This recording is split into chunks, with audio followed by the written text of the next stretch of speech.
This is me, Yasin, na nakatira sa Sabali. So, kung hindi pa kayo nakapag-subscribe, mag-like, comment, and share, and subscribe na kayo, and click the notification bell para updated kayo sa Yasi Happenings. So, ina nga guys, dahil night na ngayon, at anong oras na din, maglilinis muna tayo ngayon ng sala para, alam niyo yun, para matutulog tayo ng malinis ang bahay. So, let's start! So, yun guys. So, nandito kami ngayon sa bahay namin at maglilinis tayo ngayon ng sala. So, I think i-stay ko lang siya sa isang para kita nyo ba guys? Yeah, din nyo kita. So, wait lang guys, kasi maghanap lang ng magandang pwesto. So yun guys, nakahanap din ako ng magandang pwesto. So, magsa-start na tayo na maglinis. So, first,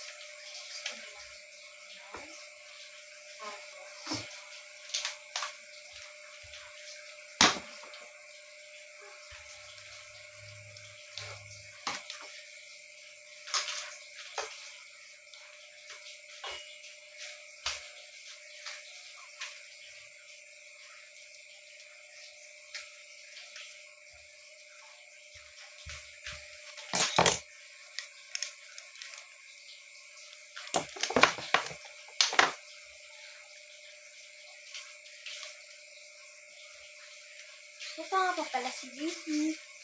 Pusa namin. Ang cute niya guys, oh. Tapos ito po si Lala. Lala. At si Malaw po. Ang nanay nila. So, mas na tayo maglinis guys. Kasi madali naman talaga linisin eh. Like that, oh. Malinis na naman siya. So, tuwing gabi po, hindi na po talaga kami nagwawalis. Kasi, pamahiin po na winawalis daw natin ang swerte. So, yun guys. So, abangan nyo din mamaya yung update ko. I mean, yung vlog ko. Kasi, mag-house tour tayo dito. Bye guys! Don't forget na ako po si Yasi na nakatira sa Sabali. At huwag niyo pong kalimutan na mag-subscribe, comment, share, and like. And click the notification bell para updated kayo sa Yasi Happenings. So, bye-bye guys! So, yun lang. I love you guys. Mwah!